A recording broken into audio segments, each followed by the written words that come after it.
श्रीमान Jairam Ramesh ji. Sir, acronym ढूंढ निकालने में, परिवर्णी शब्द ढूंढ निकालने में और इस्तेमाल करने में और बिल को रंगीन नाम देने के लिए मुझे कोई इतराज नहीं है ये स्वीकारने की कि मोदी सरकार का कोई मुकाबला नहीं। एक्रोनिम ढूंढ निकालते हैं, पहला एक्रोनिम और बाद में अधिनियम, पहले एक्रोनिम बाद में नीति। और आज हम मिसाल देख रहे हैं, पहले शांति और दूसरा जी राम जी। हालांकि वो एक्रोनिम मेरे नाम से जुड़ता है, उसका मैं विरोध करूंगा बाद में। सर, विधेयक का ऐसे सर, मैं आप सदन के सामने, सदन के समक्ष 3 मुद्दे रखना चाहता हूं। पहला मुद्दा यह है कि 2014 के पहले का इतिहास क्या है, क्योंकि हमें बताया जाता है कि 2014 में ही सब शुरू हुआ है। खास तौर से परमाणु ऊर्जा का कार्यक्रम, स्पेस कार्यक्रम और साइंस एंड टेक्नोलॉजी से जो अलग अलग कार्यक्रम हैं, हमें यह ज्ञान दिया जाता है कि 2014 के पहले कोई फाउंडेशन नहीं था और 2014 के बाद एक नई क्रांति आई है। तो मैं थोड़ा इतिहास देना चाहता हूं। दूसरी बात, इस बिल के 3 जो मुख्य बिंदु हैं उस पर मैं कुछ बोलना चाहता हूं और अंत में जो मुद्दे और चिंताएं निकल आती हैं इस बिल से, मैं मंत्री जी के सामने रखना चाहता हूं और उस पर मंत्री जी विचार करें जब रूल्स बनाए जाएंगे और जब इस बिल पर और चर्चा होगी उसको ध्यान में लेंगे। Sir, the first atomic energy act of independent India was passed not in 1962, was passed on the 6th of April 1948। 6 अप्रैल 1948 को कॉन्स्टिट्यूएंट असेंबली में एटॉमिक एनर्जी बिल पास किया गया था। बहस हुई थी, जवाहरलाल नेहरू ने इस मोशन को मूव किया था और 30 या 40 सदस्यों ने इस बहस में भाग ली और 1948 में अगस्त के 6 तारीख को पहला, आता हूं मंत्री जी, मैंने आपको सुना है, आप बैठ जाइए, कृपया बैठ जाइए। थोड़ा इतिहास मैं आपको दिखाना चाहता हूं। मैं जानता हूं वो बहुत ज्ञानी है, आप विद्वान हैं। 6 अप्रैल 1948 को पहला एटॉमिक एनर्जी एक्ट बनता है, एटॉमिक एनर्जी बिल पास होता है। सर, 22 मई 1948 प्रधानमंत्री जवाहरलाल नेहरू अपने कैबिनेट के लिए एक नोट पेश करते हैं, जिस कैबिनेट में सरदार वल्लभ भाई पटेल मंत्री थे, श्यामा प्रसाद मुखर्जी मंत्री थे, बाबा साहब अंबेडकर मंत्री थे। उस कैबिनेट ने 22 मई 1948 May 22, 1948 ये नोट फॉर कैबिनेट कि भारत में परमाणु ऊर्जा को लेकर क्या नीति होनी चाहिए, क्या रणनीति है हमारी देश की परमाणु ऊर्जा को लेकर, परमाणु ऊर्जा का भविष्य क्या होगा, क्या होना चाहिए, इस पर बहस हुआ। तो ये पहला नोट था कैबिनेट के लिए, जिसके बनाने में मुझे कोई शक नहीं है कि होमी भाभा का बहुत बड़ा योगदान भी रहा था। तीसरी बात, 15 अगस्त 1948, अगस्त 15, 1948 एटॉमिक एनर्जी कमीशन का गठन होता है। यानी कि आजादी के ठीक 1 साल बाद भारत सरकार एटॉमिक एनर्जी कमीशन स्थापित करती है। होमी भाभा उसके अध्यक्ष हैं, के.एस. कृष्णन और शांति स्वरूप भटनागर 2 सदस्य हैं और ये सीधे प्रधानमंत्री को कंट्रोल में है, प्रधानमंत्री को रिपोर्ट करता है। तो पहला एटॉमिक एनर्जी कमीशन 15 अगस्त 1948 को बनता है। सर, इसके बाद क्या होता है? 1950 में, आजकल कोई भी अखबार खोलो, टीवी का प्रोग्राम देखो, रेयर अर्थ का नाम आप देखोगे, आप सुनोगे। अमेरिका और चीन के बीच में जो लड़ाई चल रही है रेयर अर्थ को लेकर, सर 18 अगस्त 1950 को भारत सरकार इंडियन रेयर अर्थ लिमिटेड की स्थापना करती है। 1950, 18 अगस्त 1950 को इंडियन रेयर अर्थ लिमिटेड की स्थापना होती है। सर, इसके बाद में 3 अगस्त 1954, यह महत्वपूर्ण डेट है मंत्री जी, आप जानते हैं, क्योंकि 3 अगस्त 1954 को डिपार्टमेंट ऑफ एटॉमिक एनर्जी की स्थापना होती है, जिसका जिक्र आज हम कर रहे हैं। डिपार्टमेंट ऑफ एटॉमिक एनर्जी 2014 के बाद नहीं, 3 अगस्त 1954 में उसकी स्थापना की गई थी। ठीक 2 महीने बाद यहां पूसा में नेशनल फिजिकल लेबोरेटरी है, वहां 3 दिन विचार विमर्श होता है और उस विचार विमर्श की अध्यक्षता प्रधानमंत्री करते हैं। और उस समारोह में सांसद, विशेषज्ञ, वैज्ञानिक, टेक्नोलॉजिस्ट, हमारे 3 सेना, वायुसेना, नवसेना के प्रमुख, सब लोग मौजूद हैं। National symposium on peaceful application of nuclear energy, और उसी बैठक में 26 नवंबर 1954 को होमी भाभा अपने मशहूर 3 फेज प्रोग्राम की घोषणा करते हैं, जिसका मैं जिक्र करने वाला हूं। सर, 4 सितंबर 1956 को भारत का पहला रिएक्टर कमीशन होता है। 4 सितंबर 1956, उसका नाम दिया जाता है अप्सरा। तब के जमाने में भी अच्छे अच्छे नाम दिया जाते थे। अप्सरा, भारत का पहला रिएक्टर का नाम अप्सरा था। अप्सरा के बाद जर्लीना आया, जर्लीना के बाद साइरस आया, साइरस के बाद ध्रुवा आया, ध्रुवा के बाद पूर्णिमा आया। यानी किसी 1956 से भारत रिएक्टर लगा रहा। 2014 के बाद नहीं, 2014 के पहले। सर, इसके बाद 1958 में, 1958 सितंबर के महीने में एटॉमिक एनर्जी कमीशन विस्तार से पुनर्गठित होता है और उसके बाद परमाणु ऊर्जा का कार्यक्रम शुरू होता है। और हमारे देश का पहला रिएक्टर 28 अक्टूबर 1969 को तारापुर में कमीशन होता है, 160 मेगावाट वाला रिएक्टर।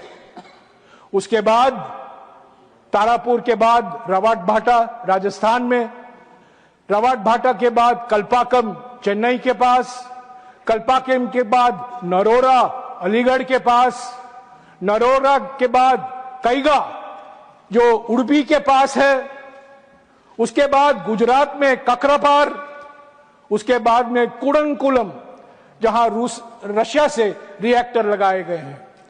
तो मेरा यह कहना है सभापति महोदय कि ये जो परमाणु ऊर्जा का कार्यक्रम है, एक परमाणु पावर प्लांट को 8 साल लगते हैं कमीशन करने में।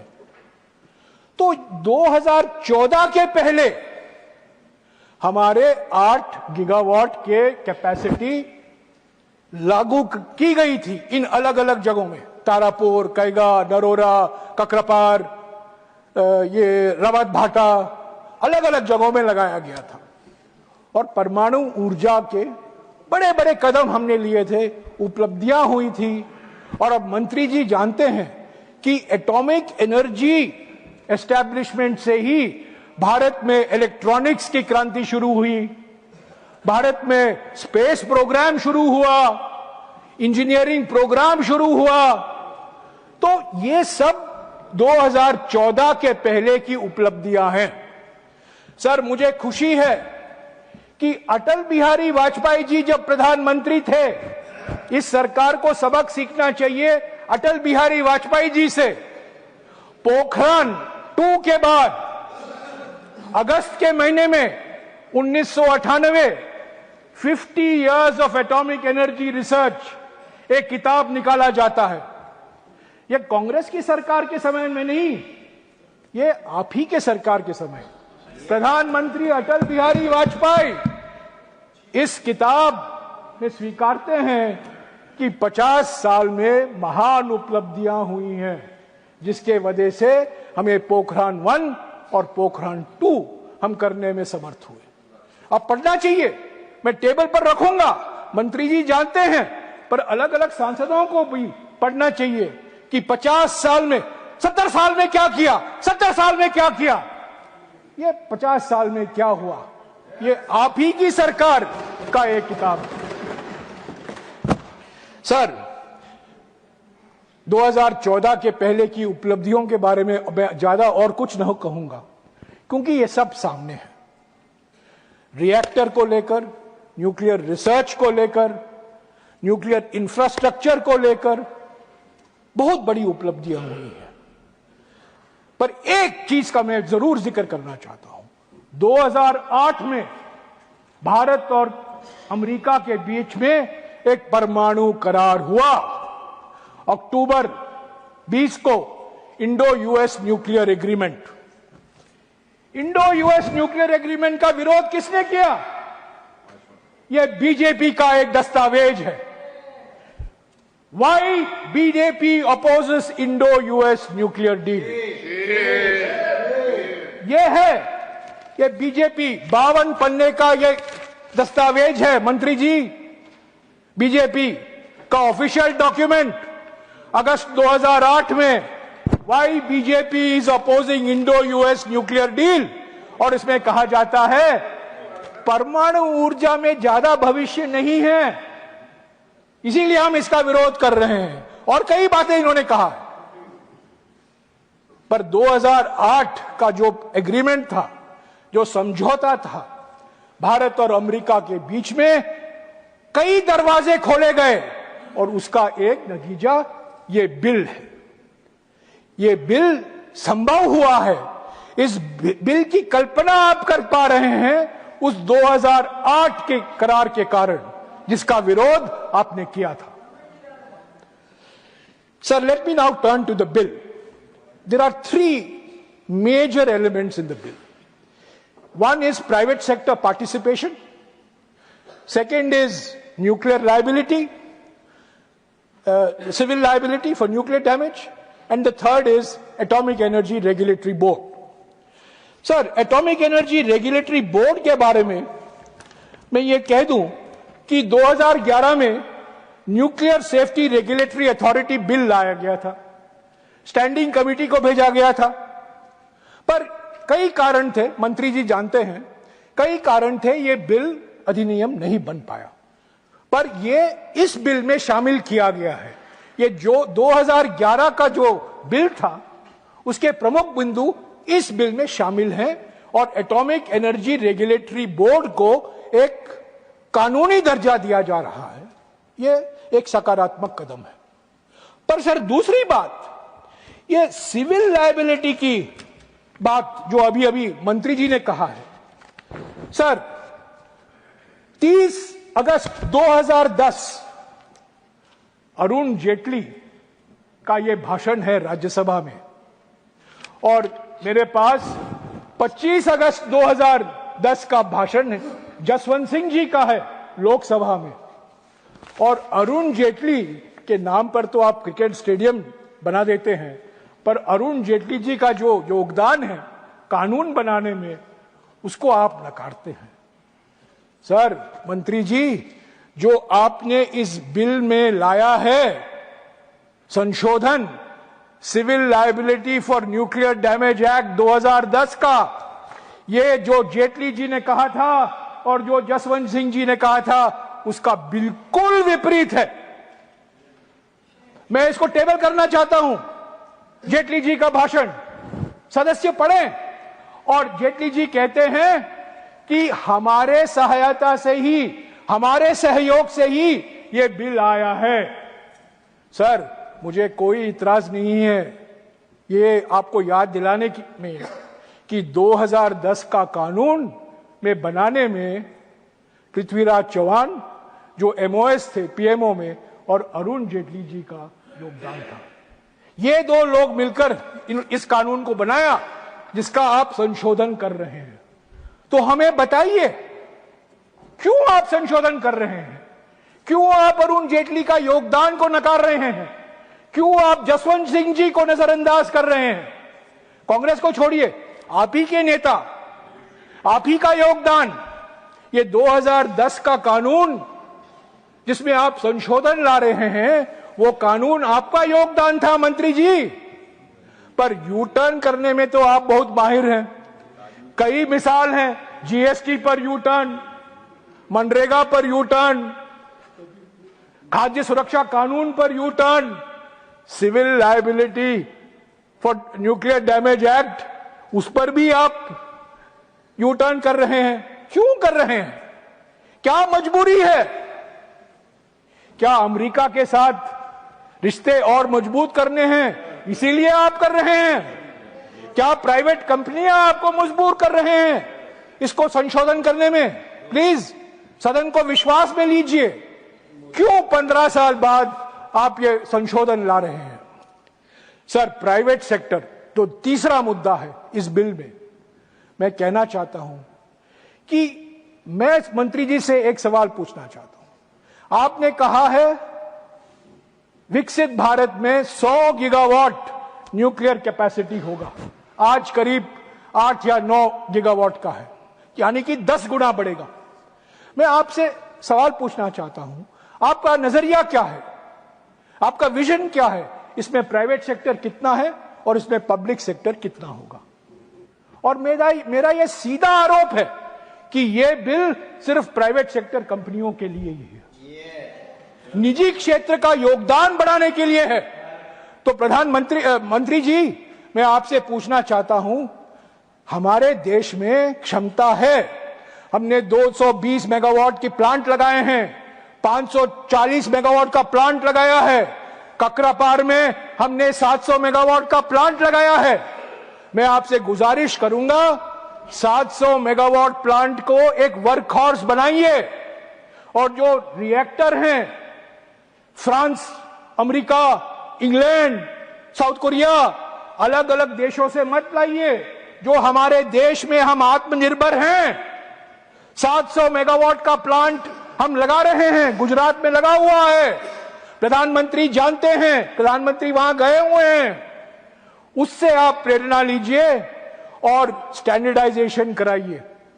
ये वेंडर ड्रिवन बिल मत कराइए।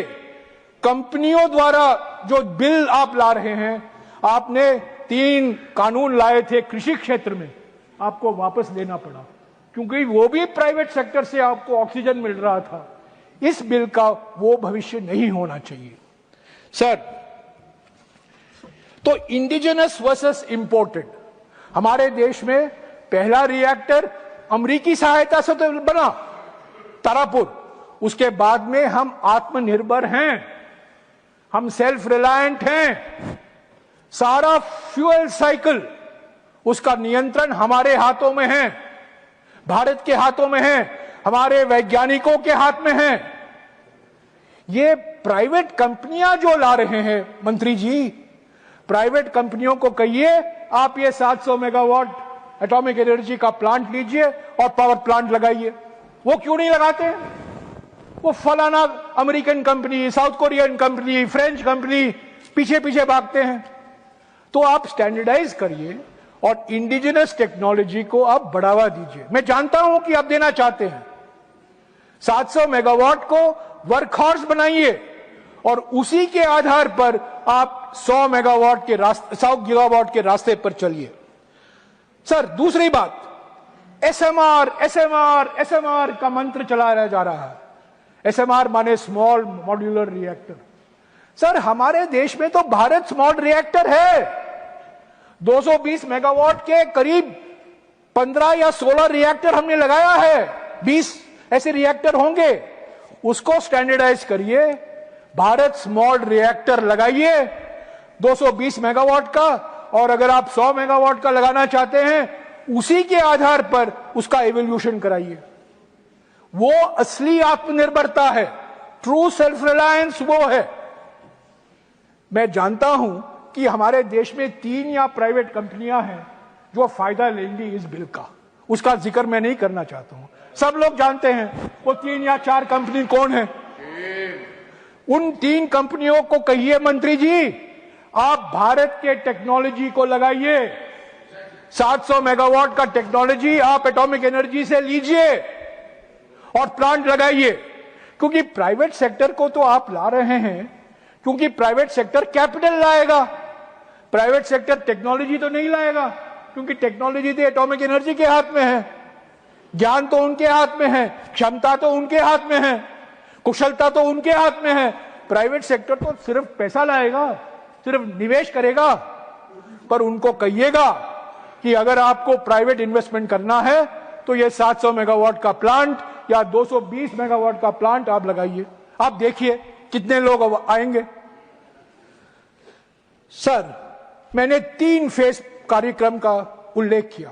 होमी भाभा का नजरिया था और आज हम होमी भाभा को हमें याद करना चाहिए क्योंकि वो निर्माता थे, भीष्म पितामह थे हमारे परमाणु ऊर्जा कार्यक्रम के। होमी भाभा ने कहा था 3 फेज होना चाहिए। पहला फेज यूरेनियम होगा, दूसरा फेज प्लूटोनियम थोरियम होगा और तीसरा फेज थोरियम यूरेनियम होगा। मैं सरल भाषा में बोल रहा हूं, टेक्निकल भाषा नहीं इस्तेमाल कर रहा हूं, सरल भाषा में बोल रहा हूं। आज फर्स्ट फेज तो हमको मास्टरी मिल गई है, सेकेंड फेज थोड़ा रुका पड़ा हुआ है, कुछ देरी हुआ है, कुछ विलंब हुआ है। मंत्री जी जानते हैं सेकेंड फास्ट ब्रीडर रिएक्टर अभी तक हम कमीशन नहीं कर पाए हैं, पर दुनिया का 1/4 125% थोरियम रिजर्व हमारे देश में है। हम uranium deficit thorium rich country हैं। थोरियम का इस्तेमाल हम कैसे करें, तो मैं मंत्री जी आपके ज्ञान में लाना चाहता हूं। हमारे देश के सबसे जाने माने न्यूक्लियर इंजीनियर अनिल काकोडकर, जो हमारे एटॉमिक एनर्जी के चेयरमैन भी रह चुके हैं, जो आप अच्छी तरह से जानते हैं, उन्होंने 2 लेख लिखा है पिछले कुछ 3-4 महीनों में। मैं आपको दे दूंगा, टेबल पर रखूंगा। और उन्होंने कहा है कि थोरियम का इस्तेमाल हम कैसे करें। थोरियम का इस्तेमाल हम इस विचार के थे कि थोरियम का इस्तेमाल हम सेकेंड फेज में करेंगे, उसके बाद हम थर्ड फेज में जाएंगे, पर सेकेंड फेज में डिले हो गया है। तो काकोडकर जी का यह मानना है, और इससे डॉक्टर काकोडकर से कोई मुकाबला नहीं कर सकता। उनके पास जो रिएक्टर इंजीनियरिंग की ज्ञान है, मैं समझता हूं कि दुनिया भर में किसी एक व्यक्ति में है, वो डॉक्टर काकोडकर के पास है।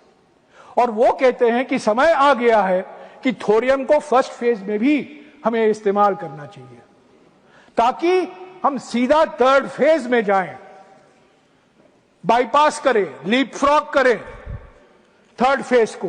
क्योंकि हमारा अंतिम उद्देश्य क्या है, हमारा अंतिम मकसद क्या है? हमारा अंतिम मकसद है हमारे देश के थोरियम का इस्तेमाल करना, यूरेनियम का नहीं। यूरेनियम का तो हम हमेशा आयात करते रहेंगे। और ये 2008 का समझौता करार जो है, उसका एक सकारात्मक असर हुआ है कि हम अलग अलग देशों से यूरेनियम ला सकते हैं। फ्रांस से लाए हैं, कजाकिस्तान से लाए हैं, और देशों से लाए हैं। पर हम यूरेनियम बाहर से खरीदेंगे तो एनर्जी सिक्योरिटी आपको चाहिए, ऊर्जा सुरक्षा अगर आपको चाहिए, यूरेनियम पर नहीं पर थोरियम पर हमें निर्भर होना चाहिए। थोरियम का भंडार हमारे पास है, केरल के ट्रावनकोर बीच सैंड मोनाजाइट एक बहुत बड़ा भंडार है। इसीलिए तो 1950 में इंडियन रेयर अर्थ्स की स्थापना की गई थी। तो मंत्री जी, जो हमारे देश के विशेषज्ञ हैं, उनके विचार को सुनिए। ये जो बाहर से प्राइवेट कंपनियां आती हैं, और कुछ ना कुछ हमें ज्ञान देती हैं, उसके पीछे में हम मत पड़े। ये प्राइवेट कंपनियां मिलते रहते हैं, प्राइवेट कंपनियां के रोज अखबार में पढ़ता हूं, प्राइवेट प्राइवेट प्राइवेट प्राइवेट। पर जो हमारे पास क्षमता है, जो हमारे साइंटिस्ट लोग कह रहे हैं, उसका नजरअंदाज मत कीजिए। मंत्री जी, 2009 में मुझे सौभाग्य था कि मैं ऊर्जा मंत्रालय में एमओएस था।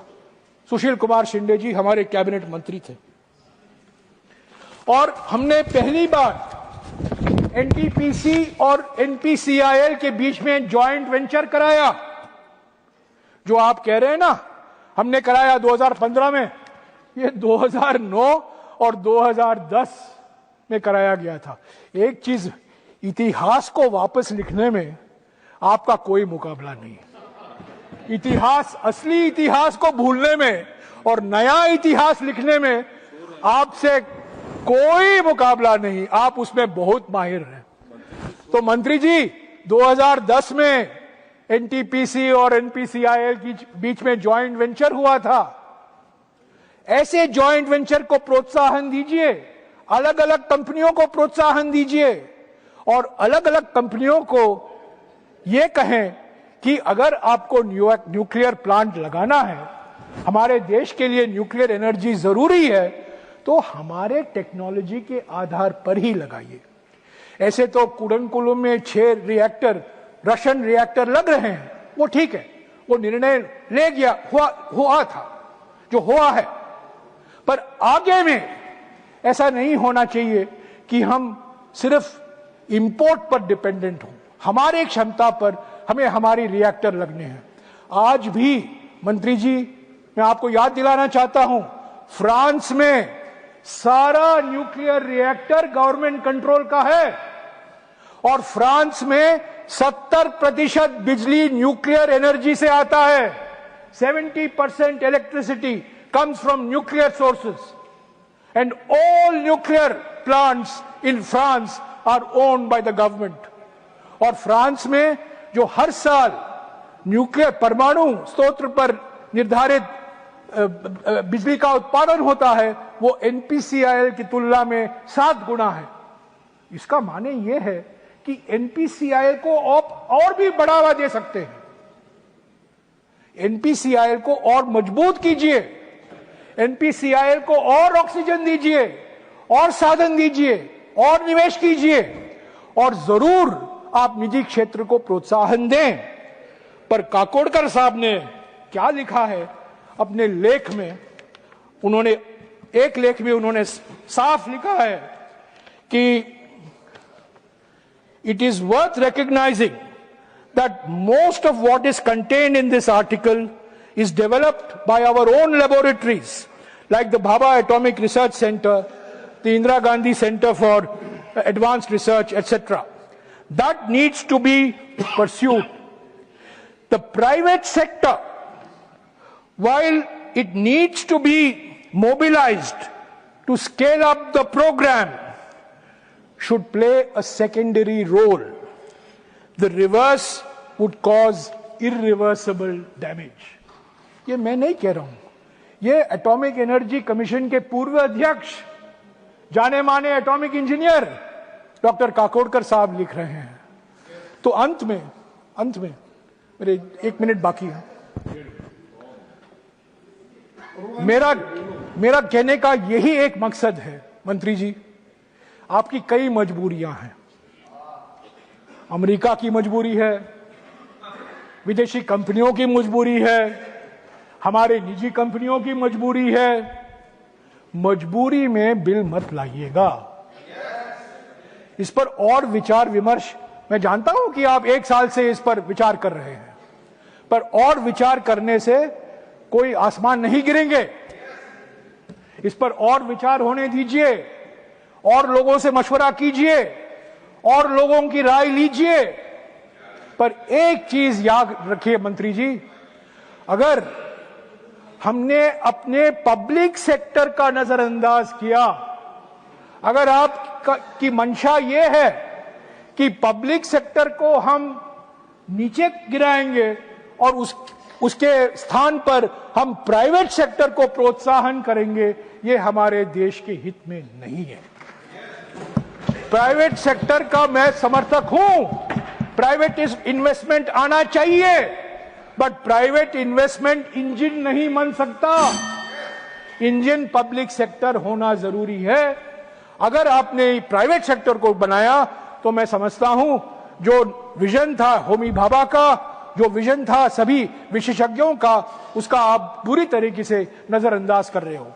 अंत में मैं कहूंगा, इस मौका मैं छोड़ना नहीं चाहता हूं अध्यक्ष महोदय, क्योंकि हमारे एटॉमिक एनर्जी कार्यक्रम में कई लोगों का योगदान रहा है, कई लोगों का, और मैं कुछ नाम लेना चाहता हूं क्योंकि हम ऐसे नामों को भूल जाते हैं। जवाहरलाल नेहरू और होमी भाभा और विक्रम साराभाई को तो जानते हैं, Raja Ramanna, Homi Sethna, N B. Prasad, M R. Srinivasan, A K. Ganguly, R K. Asundi, V D. Athavale, Jagdish Shankar, D N. Wadia और सबसे महत्वपूर्ण ब्रह्म प्रकाश, जिसका मैंने जिक्र इसरो के समय में मैंने किया था जब चंद्रयान पर बातचीत हो रही थी कि ब्रह्म प्रकाश हमारे एकमात्र ऐसे मेटलर्जिकल इंजीनियर थे जिन्होंने इसरो में भी योगदान दिया है और एटॉमिक एनर्जी में भी योगदान दिया है। तो ऐसे वैज्ञानिकों को हम याद रखें।